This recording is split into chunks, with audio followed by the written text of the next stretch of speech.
Let's continue to worship the Lord and the instruction of His Word.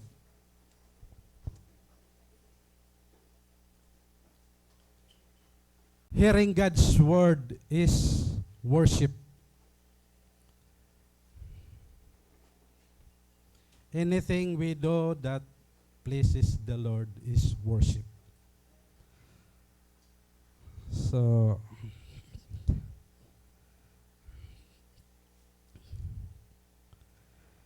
okay.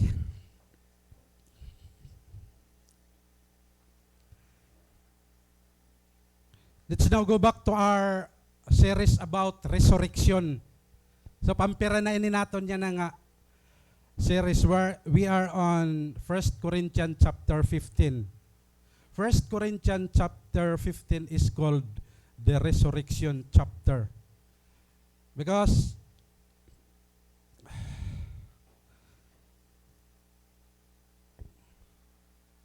the topic there are all about resurrection. In verse 1 up to verse 11 is the certainty of the resurrection of Christ. Verse 12 is the certainty of the resurrection of the dead to verse 19. And verses 20 to 34, the certainty of our resurrection. Ang kasiguraduhan han resurrection of those who follow Christ. And today, our message is entitled, Our New Resurrected Body. So it's all about resurrection, found in verses 35 to 49. So may dapakita usa nga message about resurrection. Diba? From verses 50 to 58. So this is the second to the last message about resurrection. So I want you to open your Bible in the book of 1 Corinthians chapter 15. Okay? Open it in the book of 1 Corinthians if you have your Bible with you. If you happen to bring your Bible, ba? Parang disgrasya lang ang nadara ni mo Bible, ano? Okay, if you happen to bring your Bible, open it with me in the 1 Corinthians chapter 15. Verses 35 to 49. We will be reading from the New International Version. Ada na kamo? Let's read. But someone may ask, how are the dead rest? With what kind of body will they come? How foolish! What you sow does not come to life unless it dies. When you sow, you do not plant the body that will be, just as seed, perhaps of wheat or of something else. But God gives a body as He has determined, and to its kind of seed He gives its own body. All flesh is not the same. Men have one kind of flesh, animals have another, birds another, and fish another. There are also heavenly bodies and there are earthly bodies, but the splendor of the heavenly bodies is one kind, and the splendor of the earthly bodies is another. The sun has one kind of splendor, the moon another, and the stars another, and the star differs from star in splendor. So will it be with the resurrection of the dead. The body that is sown is perishable, it is raised imperishable. It is sown in dishonor, it is raised in glory. It is sown in weakness, it is raised in power.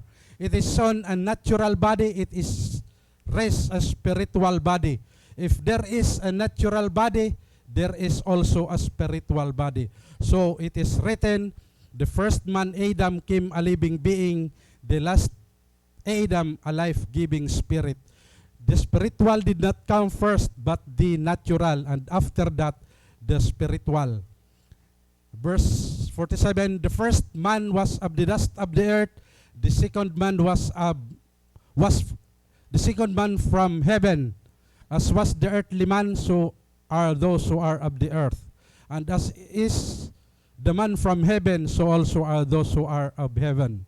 And just as we have borne the likeness of the earthly man, so shall we bear the likeness of the man from heaven. May the Lord bless the reading of His word. Mga kabugtuan, we know and believe the resurrection. Di ba? We have already taken the resurrection of Christ, the certainty of the resurrection of Christ. Of course, Jesus has already been resurrected. The certainty of the resurrection of the body. Both believers and non-believers will be resurrected. And also the certainty of our resurrection. So our resurrection is certain. There will come a time that we will be resurrected. Amen? Kung diri pa mag-rapture, inabutan kita naton kamatayon, we will be all resurrected. Okay? So, all will be resurrected. Not only we Christian, but all. All people will be resurrected. That's what the Bible says. All people, regardless of your race, of your tribes, of your position, or even regardless of religion, all people will be resurrected. Christian and non-Christians, believers or non-believers will be resurrected one day. But some will be resurrected to life and others will be resurrected to eternal condemnation. So there are two resurrection, there are two destiny of the resurrection. Some will inherit the eternal life, some will be condemned. So the choice is ours. It's not really the choice of God, but it's ours. Where will we want to spend our eternity? That's the question, mga kabugtuan. In verse 13 of this chapter, it says there, Paul said, if there is no resurrection of the dead, then not even Christ has been raised. Kung waray talaga pagkabanhaw tikang hakamatayon, even Christ, waray sana kabanhaw.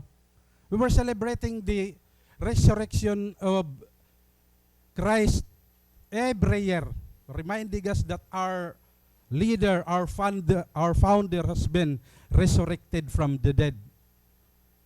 It's good, but it's not the end. It's only Christ resurrected. It would also mean that it is also our resurrection. What's the point of raising Christ if we do not be resurrected? Di ba? Ano ang point nga Christ gimbanhaw? Jesus was resurrected from the dead because you, His follower, His people, that they will also be resurrected. Jesus said, because I live, you too will also live. Kay hiya na banhaw, hikita man liwat mababanhaw. That's why Christ's resurrection was proof that bodily resurrection is possible. Proof, yeah. Take note that when Jesus resurrected 2,000 years ago, that's a proof that one day we also be resurrected. Amen. Our advantage is we will be resurrected to life. That's our advantage. Kasi ito nagiging advantage sa mga mananampalatayaan, mga follower ni Christ, that we will be resurrected to life. Diba? That's why this teaching is really our hope. Aton talaga inipaglaom. In fact, only Christians have real hope. Because only those who truly follow Christ will be resurrected. We will be, take note, we will be resurrected to life again. Kahit gaano pa kakuri ang kinabuhi, kakuri pangalaga na Ginoo, keep on. Because one day we will be resurrected. Amen? We will be resurrected. We have to believe on it. That one day, the true followers of Christ will be resurrected. Hindi din, hey. Actually, hey Paul, nasaring nga Paul, someone may ask, how are the dead rest? Nasaring din, hey, Apostle Paul. May da kasi nagpapakiana. That's why he wrote the book of Corinthians. Kasi, in Corinthian church, may mga professing Christian dito who had been taught by false doctrine that there is no resurrection from the dead. Okay? May mga Kristiyano nga nakadaha Corinthian church nga natutduan talaga herahan false doctrine about the resurrection. So an era may mga this is the reason why Apostle Paul wrote letters to the Corinthian Christian in order to inspire them to continue in their faith. Diba? Gi-inspire nila kasi damo talaga ang nag-grip nga mga false teaching at church. Nga natatabuman lagi hapon ito nga dayana. Amen? So, amo yan ira argument mga kabugtuan. They were reasoning the possibility of resurrection. To them, it was totally impossible. So, makikita natin talaga nga, an era pagkasabot, imposible good talaga an pagkabanhaw, tikang ha mga minatay. Diba? The reason that the dead body who were put in the graves will decompose and then will return to dust. Amo man talaga ito kung kikitaon nimo an karuyag naton na nakikita na observe tao nga namamatay, di ba? The body who were put in the grave will decompose. Natural then it will return to dust. Di ba? Nabalik ngadto ha tapo-tapo. Amo ito nga may da mga grupo nga nagbubutang permididihan o-ring. Di ba? Bubutanghan o-ring did to remind them that people come from dust and will return to dust. So it's a reminder. Pero di rin na natin ito gimbubuhat din, he. Okay? Parayman, kung may dadawla didi, sige, panguring ka mo. So, pre, mo natin adlaw-adlaw, mangunguring kita. Di ba? So, katuwiran nila, hini nga mga false, ini mga professing Christian, nga questionerang how the body will be raised. Di ba? That atoms which mix up bodies would pass from would pass to other form of matter, di ba? Nagtataka hirap paano an atom mapas ngadtuha other form of matter, di ba? Those atoms of a decomposed body might pass into plants, di ba? Which could be eaten by animals and then eaten by man, di ba? Asya manggod talaga ito, kitala ho. Tikang haatom. Di ba? Tikang haatom. Makadto ha plants. An plants kakaonon ang hayop. Oh. Then kakaonon ang tao. Pasensya na may dakdid to sample nga tao. Di ba? Asay ni an karuyag signgon hini nga mga professing Christian. Paano nagque-question talaga hera kung paano an body mariresurrect, di ba? Imagine an atom body composed of atoms. Then makadto ito han tanom. Ang tanom kakaonon han animals. Then an animals kakaonon han tao. Di ba? So it's really a question of this professing Christian. How could they have a resurrected body? paano kita magkakamay-adahan resurrection nga body? Di ba? What about those who have died in the sea? Di ba? Their bodies were eaten by fish. How could they have a resurrected body? Imagine, ang usa nga tao nga namatay dito ha dagat.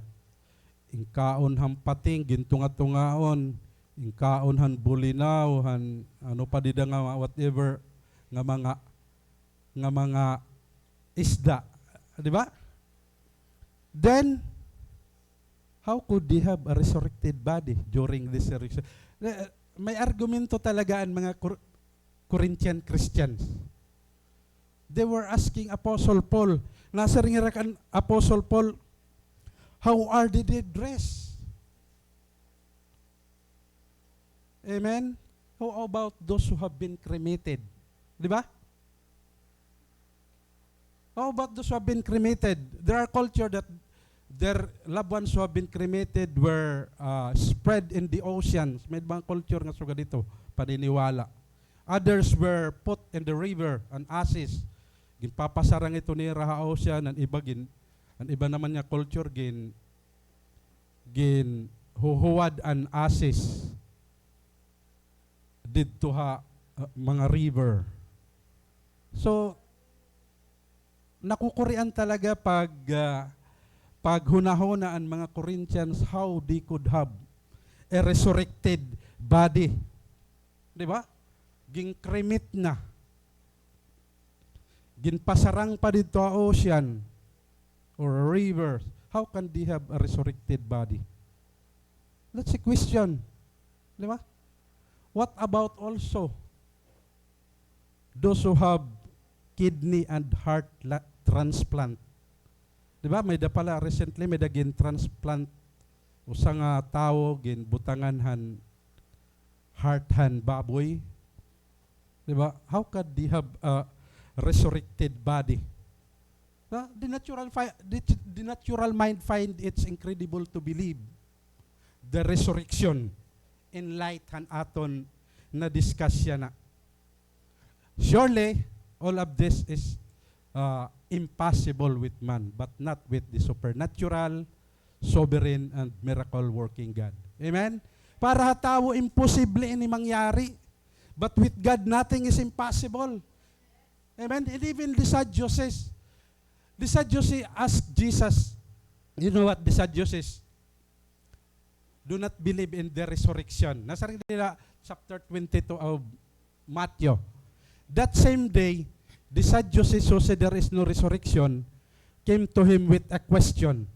Teacher, they said, Moses told us that if a man dies without having children, his brother must marry the widow and have children for him. Now, there were 7 brothers among us. The first one married and died, and since they had no children, he left his wife to his brother. The same thing happened to the second and third brother, right on down to the 7th. Finally, the woman died. Now then, at the resurrection, whose wife will she be of the 7, since all of them were married to her? Jesus replied, you are in error because you do not know the scriptures or the power of God. At the resurrection, people will neither marry nor be given in marriage. They will be like the angels in heaven. Nasa rin ni Jesus, you are in error because you do not know the scriptures or the power of God. Amen. Anong saring din ni Jesus? Din verse 30, marriage can only be done here on earth. Amen. Kaya mag-asawa na kamo. Magbiling na kamo. Because on the other side of life, no more marriage. We will all be like angels. So marriage can only happen here on earth. So may dadidan mga nagjojowa-jowa. Okay, that's normal. Normal like that because marriage can only be happen here on earth. Anong saring ni Jesus? You are in error because you do not know the scripture and the power of God. Diba? How are they did rest? With God, nothing is impossible. Amen? Waray imposible ha Ginoo. The only issue is whether a person believe on the supernatural power of God. Kami nasa ring Apostle Paul. Nasa ring pakyanan niya. With what kind of body will they come? Ano nga klase kuno ang body nga? Ano nga body? Dida ito ha resurrection. This skeptics question whether it would be the very same body. For them, kasi resurrection was not only impossible, but it is also inconceivable. Unbelievable or unthinkable. Diri talaga hira makapaniwala. Ira question, would the body have flesh and blood? Ira ito, question. Ang body ba may daya flesh, may daya blood during the resurrection? If a person died a cripple, would he rose, or raise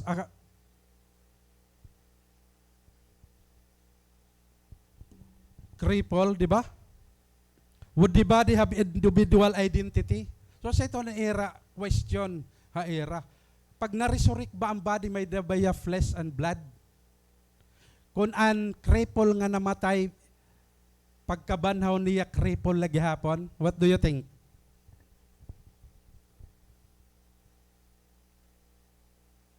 You know what? Ang teaching han reincarnation. Ganito, the body who were put in the grave will decompose and return to dust. But the spirit goes to animals. Amo ito ang era teaching. Ang spirit han tao, nasanib, pag namatay ang tao, ang lawas, ilolobong, magdudunot, ngan mabalik ngadto ha? Tuna. That's the teaching of reincarnation. Tapos ang spirit, makadtuhan animals. Sa ito't era teaching. Halimbawa, pag namatay si Clark, era simba ko. Pag namatay siya, an iya spirit makadtuhan baka, cow or baboy. Di ba? So dito, ang teaching and reincarnation, that's the religion of India. That's why nakita mo ha, India ang mga pophan, baka di rin pwede labtan because it is sacred. Kasi adto iton espiritu. That's their teaching. What do you think? Bawat siya, pag namatay, ang spirit makadtuha rat, hayatot.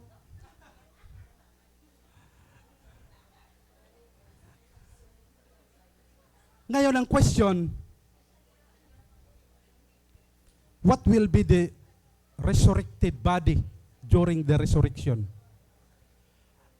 Si Clark ba nga, ang iya espiritu na ingadtuhan baboy pag resurrect niya baboy ya? Diba? That's a question we need to consider.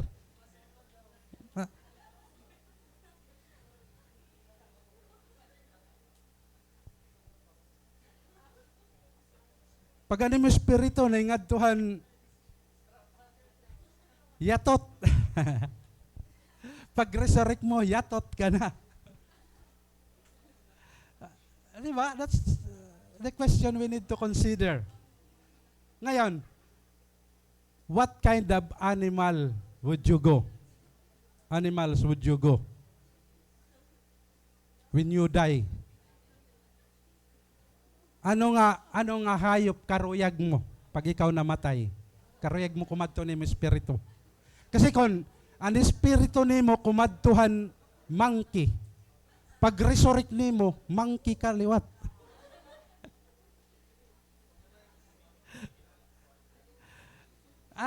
That's why in India, makikita mo dito talaga ang mga rat dirigin papatay. There was plenty many rats in the temple in India.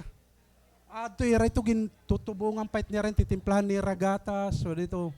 Oh, diri pwede patayon. Imagine just imagine ang daga diri pwede patayon. Adala iyo, di ba? Tapos ang mga pophan cows, di rin pwede labdanan iya. Hugaw, di ba? Kay sacred ito iya. So, grabe ano? So, ganito. What Paul's answer? Nasa ring iya dida. How foolish. Sa itong bato ni Apostle Paul. Waray-waray na siya ito. Mga lorong kamo.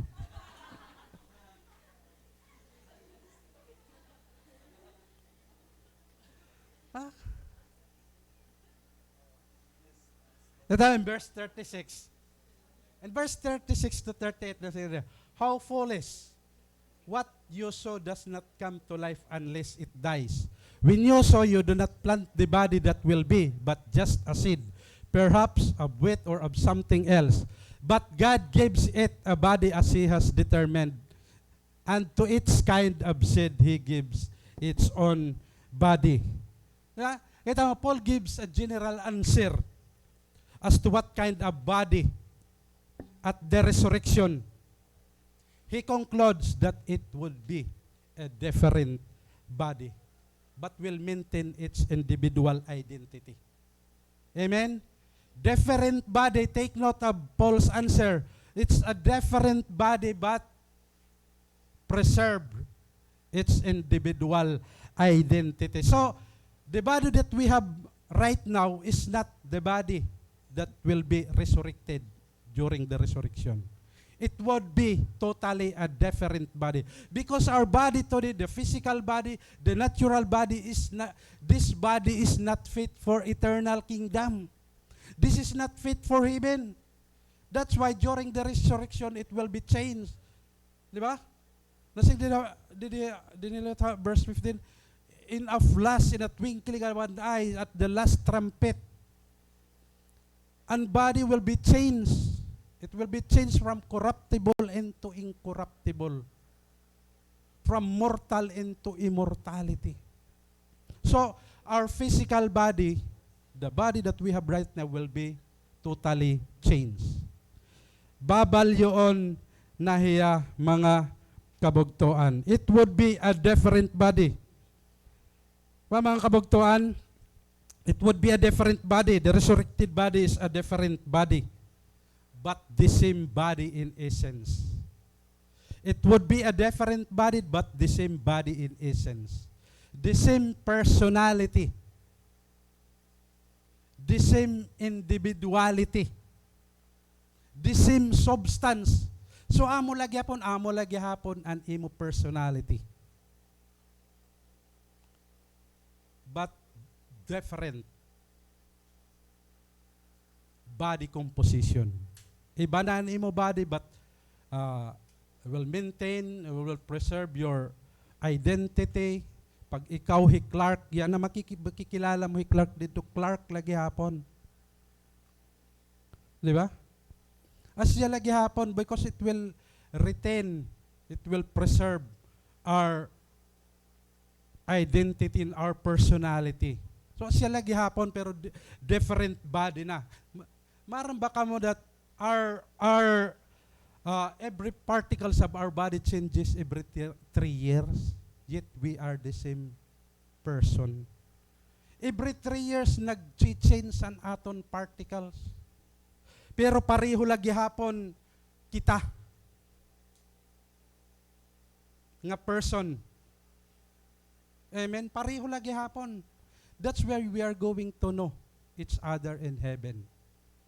In heaven, we will know our mate, our spouse, our classmate who were were there, our families nga nag-alagad ha Ginoo, our friends, our jowa, di ba? Your girlfriend, kung ano mo girlfriend or boyfriend, Christians, you will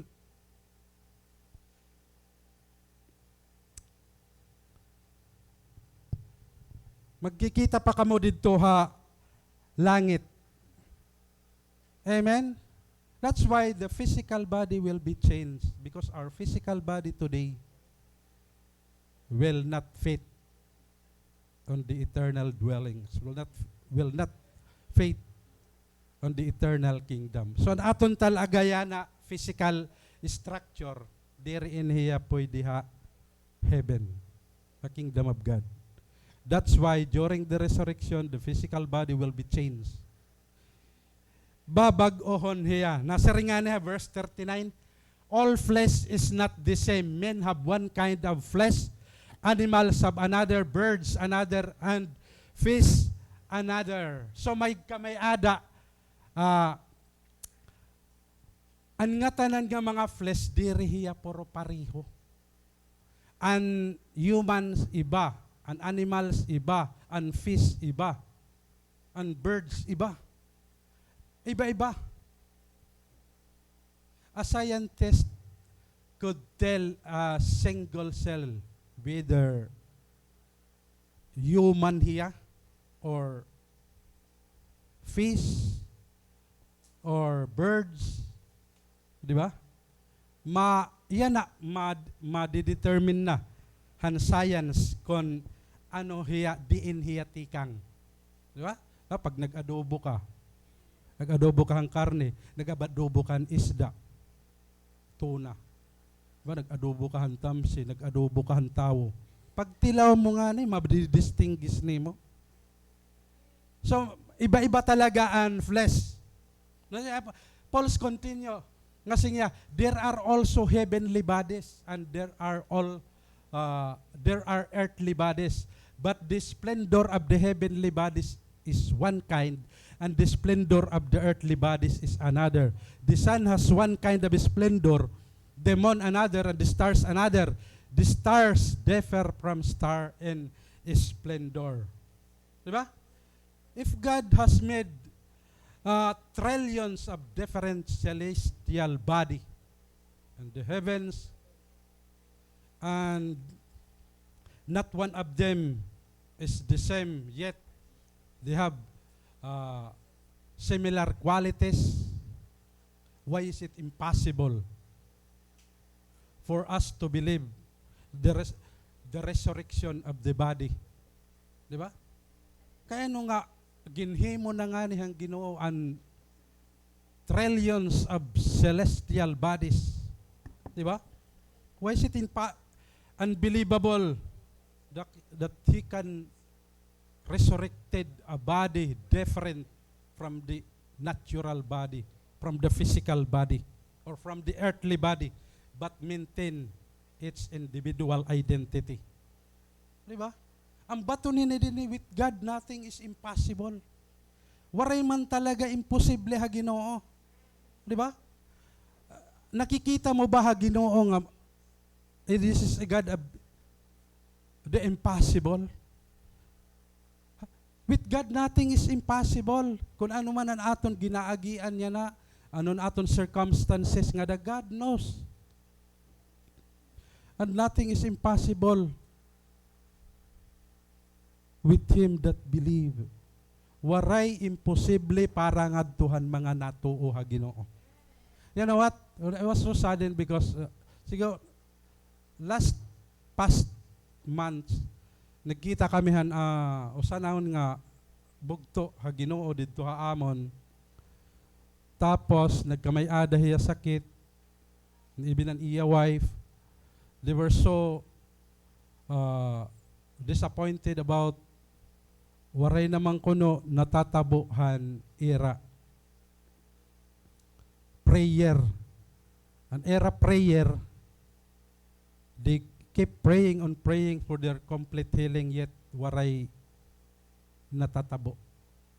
So what they did, nagkonsulta hirahan tambalan. Tapos naupay pagodira. So nakita ko, hiya, bagan waray na hiya pagtapod han the God of Abraham, the God of Isaac, the God of Jacob, the God who created all things. Nawaraan iya pagtapod. So yan na, nakita ko iya, waray na hiya. So natuod na talaga hiya han tambalan. So waray ka iya na hiya mo nga, just believe that all things are possible with God. Waray talaga imposible ha Ginoo. Amen, that's the God we are serving. Waray imposible ha iya. May dahito rason kung kay ano nga ada kahit di nga sitwasyon hay mo kinabuhi. Amen. All things work together for good. The Bible said, to those who love God, who are called according to His purpose. All. Romans 8:28 says, they're all things, not some things, but all things work together for good. Ano no, boss? To those who love God. If you are suffering right now,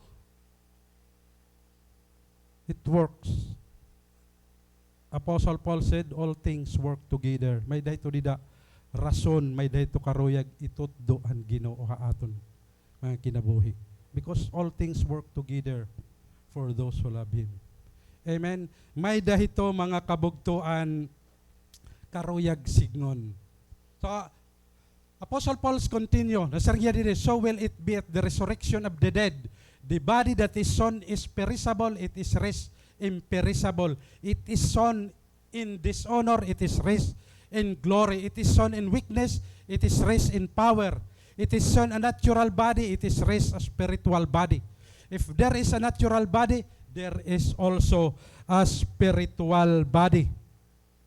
The resurrected body will be different from the physical or natural body. That's what Apostle Paul said. Amen.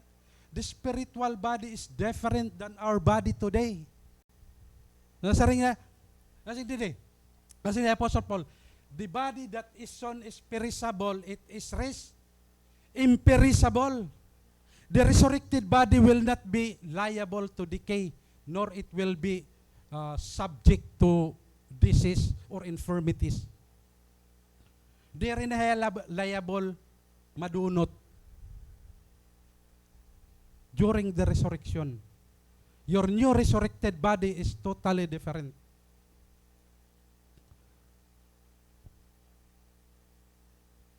Amen? Not liable to decay or subject to disease. Free from every process of deterioration. Free here from every process of deterioration. An aton physical body deteriorating. Our physical bodies are decaying now. And it will rot in the grave. But they will rise incorruptible. Asing didiha, a Bible, it will rise imperishable. It will sown, the body is sown is perishable. The body that we have right now, our physical body, our natural body, is perishable. Perishable ito nga mo body, dirito kiblan. That's why nasasaktan ito. Di ba? But it will be raised imperishable, incorruptible. Amen? That's why Apostle Paul continue. It is sown in dishonor, it is raised in glory. It is sown in dishonor. While living, mga kabugtuan, the body may ache, weaken, groan, smell. Di ba? Kasi man ito talaga din an aton lawas. Yet, we will be resurrected with a glorified body.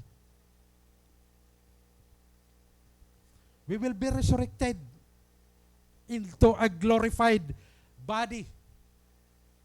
Whole, complete, and perfect So iba na nga. Body. Di tamayong ka nga ni, okay la. Ayaw na igdipinsan, imo kalugaringon.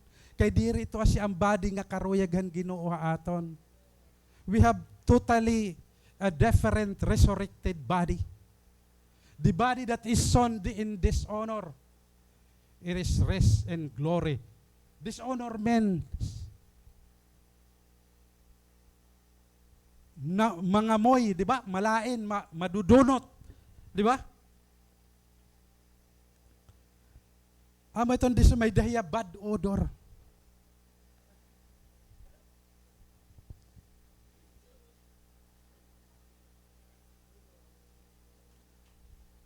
But it will be rest in glory.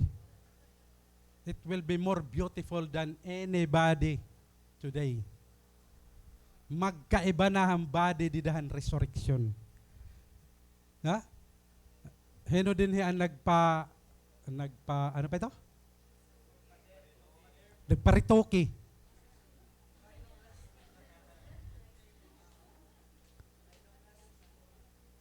It would be a different body already. This is not the body that will be faith in heaven. A body that is more beautiful than anybody today. More attractive. Kung bilbilon kaya na pag-abotan mo resurrected body. Waray na bilbil. Ay more attractive, more beautiful. Kung ano mo yan na vital statistics, 36, 36, 36. Pag-abotan mo resurrected body, 36, 24, 36. Di ba? Yan na, kuwang ka pala, 36, 36, 36. Di ba? It would be a different body, more beautiful than anybody today. Kaya nga ni, nasa ring Apostle Paul, it is rest and dishonor. Kaya nga ni, damo haeyo din yan, diri kontintohan may da body nga may da ka. Di ba? Pinamalit kang panhudhod. Di ba? Pinamalit ka kasi di ka kontento ang body ni mo yan. Di ba? Aminin. Yan yung diri mahilig din beauty. Clark nga ni nagle-lipstick.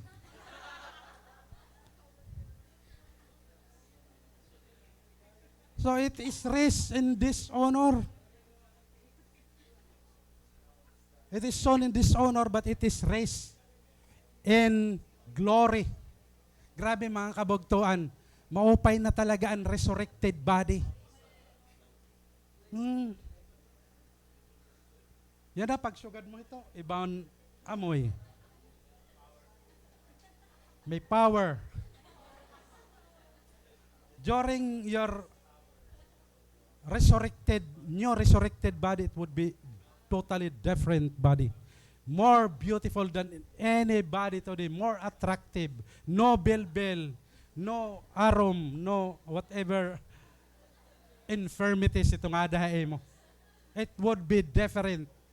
Kaya nga ni, kaupay talaga mag-alagad Ginoo kasi this is the promise of God. Our body is sown in dishonor. It will rise in glory. Di pa, nasing pa Apostle Paul. It is sown a natural body.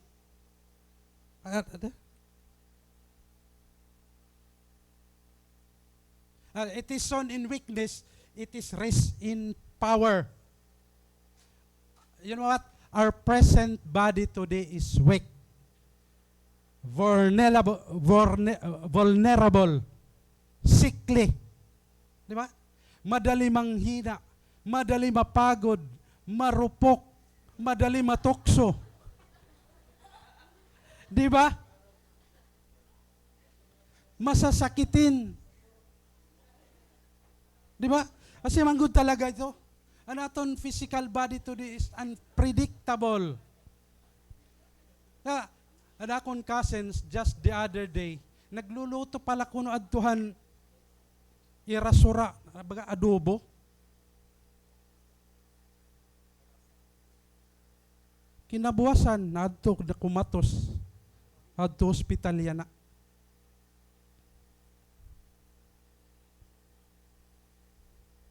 Kay unpredictable, mga kabugtuan. Mahina ang ating laman. Singkoy kanina, marupok. Madali matukso, madali magalit. As ito natin physical body, di rin ako kontento. Di ba ito natin physical body, dasig yan na, buwas, di rin na. So ganito natin physical body, sometimes sa singkong unpredictable, di mo maintindihan. Sobra mga kabugtuan, but our new body, mga kabugtuan, enlarge its power and incapable of fatigue. Imagine, no? It is sown in weakness. It is raised in power. Amen? Meaning it will have an expanded intellect. Imagine a body with an expanded intellect. Yan na. Sometimes nga mahinit aton mga loading, di ba? This time, during the resurrected body, our mind is able to comprehend the mind of God. Yan na, ang Bible, daros di nga ni nato na intindihan. Ano daw la ining karuyag signon? Pagkakaino ibabalance pa, kaino nga gagamit pakitahan tools para naton maintindihan. Di ba? Kaino kailangan pa naton an cultural interpretation and logical. Di ba? Dani din nato naintindihan. But during the resurrection, during a new resurrected body, it could comprehend. A body, a mind that could comprehend the mind of God. Unbelievable body. Grabe mga kabugtuan. A body that is sown in weakness, it is rest in power. Grabe ano? Come to think of it, our body today is sown in weakness. Hinuayo din in kusgan. Kakagbitay-bitay dito sa park. Weak pa rin ito. Just consider as weak. Weak pa rin yan. But God promised to have a body that is so powerful. Amen? Mga kabugtuan, never got tired. Never had to sleep. Grabe, and the new dimension of our life, and the next life, di rin na kita mapapagod. Ngayon, napapagod ka sa kahihintay. Kailan kaya siya mag-chat-chat, magpo-propose? Di ba? Ungod talaga nga ang kinabuhi nakakapagod. May dako baga mga kilala din nga baga napapagod na hera. So, during the new resurrected body, it could be a different body. It is rest in power. Grabe mga kabugtuan, di rin na napapagod. Di rin ka na mapipiraw. Clark, mag-YouTube ka la dito siguro forever. Eh di ka na mapipiraw. Iba na ang body, hasunod nga kinabuhi. Nasa rin pa Apostle Paul, it is soon a natural body, it is raised a spiritual body. If there is a natural or physical body, there is also a spiritual body. Kung may the natural body, which is our body today is natural body. This is called the natural body, the physical body. But during the resurrection, it will raise a spiritual body. Spiritual body na ang may daka iba na. An aton natural body na is one designed for tawag ini. Ang aton niya na body design ini para ukyanan na aton kalagyan ng spirit. That's what Apostle Paul said in 2 Corinthians, and he had termed it to tent the body ko no that will live in will be destroyed, God will give us a house. So yan na, I consider this as a tent. This is the dwelling, our physical body today is the dwelling place of our soul and spirit. Amo ini an okyanan han aton kalag nganhin espiritu, but the spiritual body is a body designed for heaven. An aton resurrected body iba na, an aton spiritual body iba na. It is designed for heaven, designed for eternal dwellings, designed outside of time and space. So iba na hiyang nga body. That's what Apostle Paul is telling here. May iba na talaga kita nga body. Today, our body is still a natural body. Don't expect nga diri ka matatablanhan mga bagyuhang kinabuhi. Don't expect. Because we are still in our natural body. When you have a problem or anuman nga mga butang that you are going through right now, that's natural. Actually, ang akong ginuhuna-huna ito, natural na itong mga problema haaton. Haakon pag-perceive, ginaalawhan Ginoo ang mga problema para diri kita umawil din niya kalibutan. Hino nga iyo naawil din ni kalibutan. Hino karoyagan mag-rapture na. Nagyapon tulo, salamat adto nga tulo. Ayaw kita pag-awilhan life din kalibutan. Our life on earth could be meant for service to the Lord. Dapat ang aton kinabuhi gamiton naton ini habang bata pa ba para didaha Ginoo. Amen. Kay we only live once and our life on earth is so short. But God has promised us that we will have a spiritual body, a different body than we have right now, the natural body or the physical body, but retain or maintain or preserve its identity. Amo lagi hapon, but it could be a totally different body. May Apostle Paul, verse 45 to 47, so it is written, the first man Adam became a living being, the last Adam a life-giving spirit. The spiritual did not come first, but the natural. And after that, the spiritual. The first man was of the dust of the earth, the second man from heaven. You know what, mga kapatid? All humanity has a human body like that of the first man, Adam. Ang gatanan nga mga tao nga nainganhi kalibutan, regardless of the race or religion, may dakita usala nga flesh. Tikang han first man, Adam. Tanan kita. Tikang kita kan Adam. But those who follow the last Adam, which is Christ, will have a resurrected body. Amen? Like that of Christ. Now that's so amazing, di ba? Those who follow the last Adam here is Christ, will have a new resurrected body like that of Christ. Pareho na ka. The same Apostle Paul said to the Philippian Christian.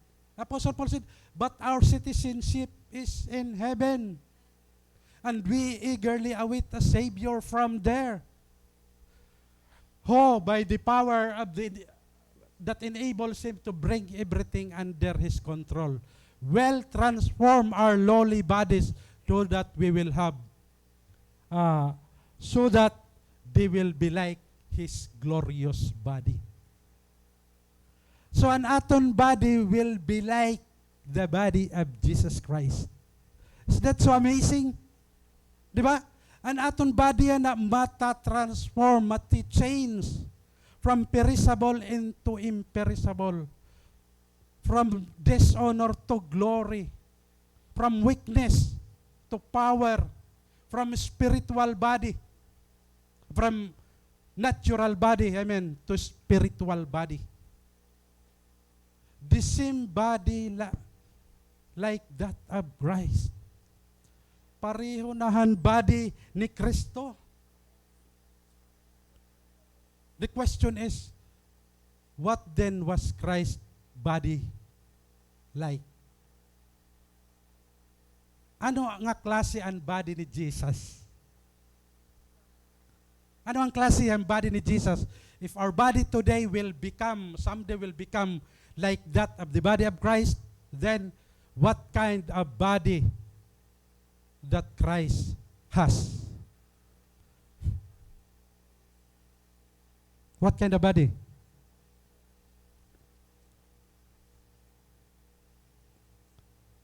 Hello? Nagbabasa ba talaga ka mo Bible? We know, mga kabugtuan, that the body of Jesus was recognized by the disciples. Amen? After his resurrection, the disciples kinakilala nila ang body ni Jesus. They were recognized the body of Christ.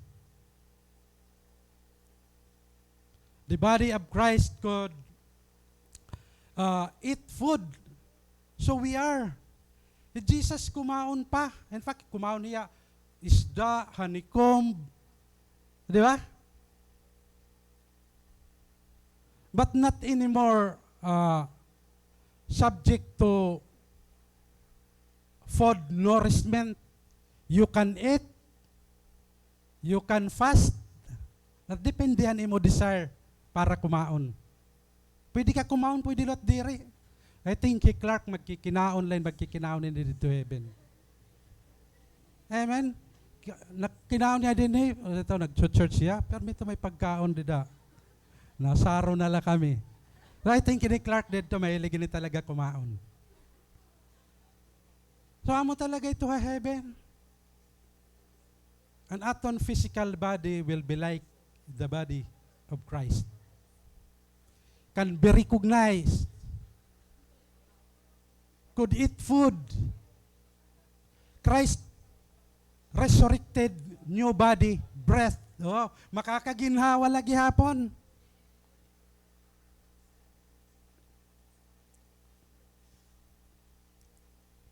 Christ resurrected body have flesh and bones. Therefore, it had a physical structure. May flesh and bones and can Christ body. So we are. When we were resurrected someday, our body will be the same like that of Christ. A body that can appear or disappear. Di ba? Not subject anymore to time and space. You can appear or disappear. Oh, grabe talaga, no? Mga kabugtuan. You can appear or disappear. A body that can pass through closed doors or walls. Grabe talaga. A body that can pass through closed doors or walls. Remember the body of Jesus? His disciples were gathering in the upper room when he appeared in their midst as their door were closed. Sugad hito magkakamay-ada kahan physical body someday. A body that can pass through walls. Yan na, dalagan daw nga daso dito. Matatabae mo, may bukol ka din yan pag dumalagang ka. But during the new resurrected body, you can pass through walls. Di ba? Kaya ni mo magpasan mga tumagos mga walls.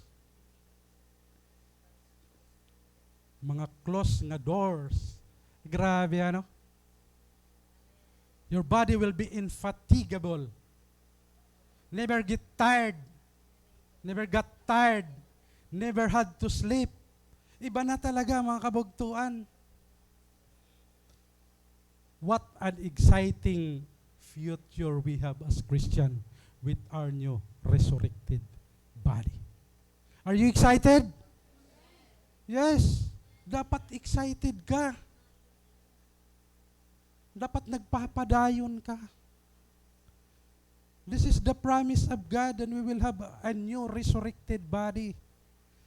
A spiritual body, a body that have flesh and bones, a body that is not bound of time and space, a body that can pass through closed doors and walls, a body that never got tired, never had to sleep. Iba na nga body, mga kabugtuan. Ini dapat nagahatag ini haato ng excitement every day. Amen. Dapat everyday excited ka magsimba, excited ka mag-attend ng mga church activities because this is for our advantage. Di mo nga nag-attend ka mga design nga activities and church is for you, for us to become stronger in the Lord. Ayaw da pag-attend ng cell group, ma-attend ka lahan Sunday service. I tell you, ibaan imo kinabuhi to the point that magdadoubt ka kapahan imo salvation.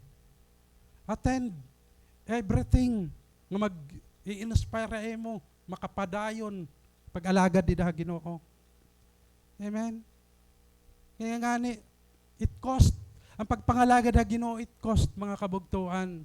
I remember during, I think how many years ago, we go to Baguio just to attend a seminar, a conference that will inspire us to go on, to move on. Nangadto ka Cebu, parahan Word of God. Grabe mga kabugtuan, it cost. Pagpangalaga da Ginoo, it cost. May aragmot nga ni, amot. Kaya waray ka, ano, tawag ito? Waray haemo dako nga bili, kung diri ka talaga gumasto. Parahan ika uuswaghan imo spiritual life. It cost. Grabe. Kung kukomputon nga ni kan, pero na nagasto na ako na akong pagpangalaga na Ginoo. Grabe. We buy books. Di rin na nababasa na iba tungod kay kadamo pa. Para lang makapadayon. Diba? Journal kita. Heno ang nahuhubya pag-journal? Raise your hand. Ako lang ang nahuhubya pag-journal? Oh. Mahubya talaga pag-journal. Mga dito. That's true. Pero madali pag-open ng YouTube and Facebook. Di ba? Tapos pero ito ka oras, ada ka dida, alas 2 na, di pa nakaturog. Pero pag journal, makuri daw ano. Si daw kay ano? Why? Kay ano, nga makuri ang mga spiritual activities. Kuri kaya pag church. Di ba? Kuri pag church. I remember during our Bible college days, anamong service dito every day. There are times nga nagtatago kami dito a dorm, nananago kami dito han double deck. Ano ba niya klase nga pagsimba kada adlaw naman ini? Di ba ka mo na bubutlawan Sunday nag-church ka mo. Wednesday dilagyap ka mo. And Wednesday dapat design na itong adtuhan mga di rin nakakapag-church on Sundays. Pero dilagyap ka mo. Ikaw hito ang magbe-benefits. Dapat taga naton mga kabugtuhan ang importance sa imo spiritual life rather than your physical. If the physical needs are important to you, so as your spiritual needs. The spiritual needs is or are more important than your physical needs. Sample and food, pagkaon. Of course, sa food, importante ito ang aton physical life. We cannot live our physical life without the physical food. But it is more important to eat the spiritual food, which is the Word of God. Importante makabugtuan ang Word of God. That's why Jesus said, man does not live on bread alone. Diri lang ang pagkaon. But Jesus said, but by every, take note of that word, but by every word that proceeds from the mouth of God. Meaning, it is very important. Importante mga kabugtuan, mga spiritual activities. Kung kulang pa yung mga ginaapihan ng mga activities, magdugang ka. Because this is for your advantage. The more you are active in church activities, the more stronger you become. Amen? Danay, akon wife na sa itiya, kaguol pagad ko no, akon mag-healed akon meeting, reklamo na ya akon. Reklamo na ako. So, meeting, tanan, meeting, planning, ada na iya. Saring ko iya, sige, sa langit ka na lang liligaya.